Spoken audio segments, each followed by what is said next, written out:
Okay, so now we're going to go over Colonial America Objective 2. I can describe the link between geography and the economic activities of the three colonial regions. I can also trace the development of the slave trade in colonial America. Okay, so let's move on to the next slide. Climate and geography of the colonies. Climate is weather, geography is land. We live in Pasadena, Texas. We have a very warm climate. It is hot most of the time, and when it gets cold, it is not that cold. I mean, it snows down here maybe once every 10 years. Our climate is perfect for agriculture. In fact, Pasadena is known for its agriculture. When it was first founded as a city, it was miles and miles and miles of strawberry fields. And Pasadena, Texas was named after Pasadena, California, which has a similar climate, which is perfect for agriculture. So that's why Pasadena has a strawberry festival, because our city is known for its strawberries. Okay, so that's how geography can affect the economy.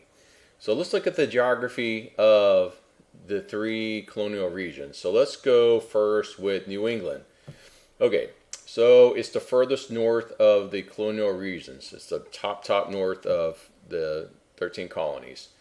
It is really cold in New England colonies. They have a really short growing season. In fact, they cannot grow cash crops at all because it's cold and because the soil is incredibly rocky.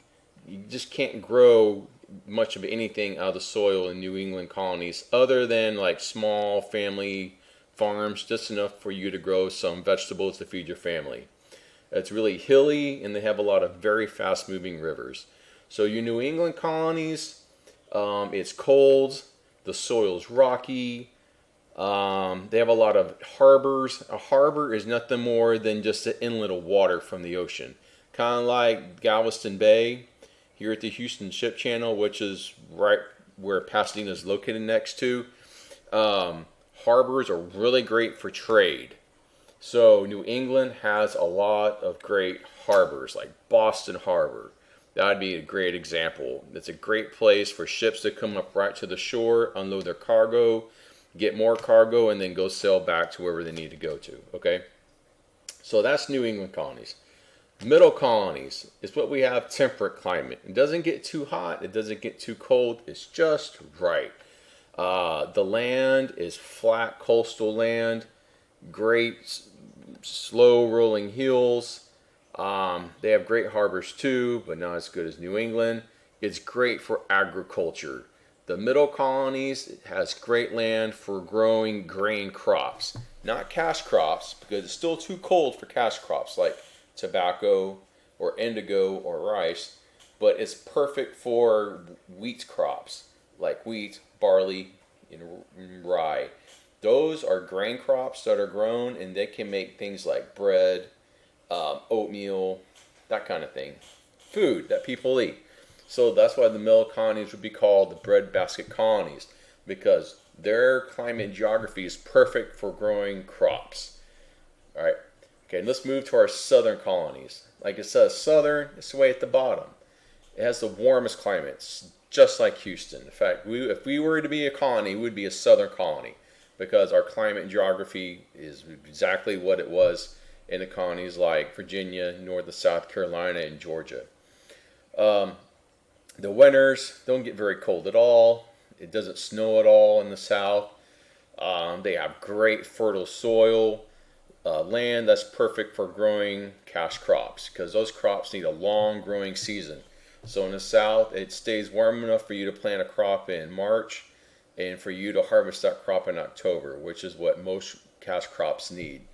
So to recap, New England's geography, it has rocky soil, great harbors, lots of forest and trees. You can't grow anything in the dirt up there because it's too cold. The middle colonies, just like it says, it's in the middle. It's just right. Not too hot, not too cold. Great for growing grain crops. And then you have the southern colonies. It's very warm, humid, hot. great climate for growing cash crops, those crops that really need that warm climate. Okay, guys, so take a look at this chart, and you're going to need to know this for this focus area. Okay, economy of the New England colonies. So let's link this together now. Because of geography, the people living in New England colonies, this is what they did to make money. They built ships because of the abundant forests in the areas. They did a lot of whaling. They hunted whales, and the whales love visiting the ocean up near New England colonies. They cut down a lot of trees and made a lot of things out of the wood and sent wood back to England. They also had a few cows, but the main things they did was timber, fishing, building ships, and whaling. That is what people did in New England to make money. And why did they do that? It's because that's what the geography allowed them to do. Next colonial region, the middle colonies. Straight up, middle colonies are your breadbasket colonies. So if you take a look at their economy, you have wheat, pigs, sheep, furs, iron. The main thing you gotta know about the middle colonies is that they are the breadbasket colonies. And they're called the breadbasket colonies because they grew grain crops. The middle colonies will also be known for iron. Iron is a mineral that's extracted from the ground. You can make metal out of it, which is important this time because England is making stuff into metal in their factories using iron that's brought from the middle colonies. Just to give you like an idea about Pennsylvania, Pittsburgh is a city in Pennsylvania, and the football team there is the Pittsburgh Steelers. Well, they're called the Steelers because they have a steel mill in Pittsburgh, and Pittsburgh was a place where they would mine for the iron, and then they would make things into metal, and that's why the Steelers is called the football team. Anyway, so moving on. Economy of the southern colonies. Okay, what did they do in the South to make money? Pretty much one thing: plantations, cash crops. The end. That's all that they did. They didn't do any whaling. They didn't cut down any trees because they didn't really have any in the South. There's no forest. They didn't do anything else other than cash crops.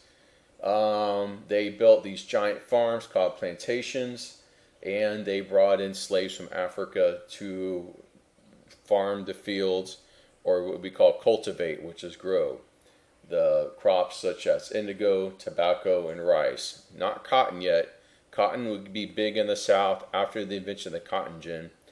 And every farm would have a cotton gin by 1820 or so. So cotton will eventually be the king cash crop of the South, but during the colonial era, you're just going to have tobacco, indigo, and rice.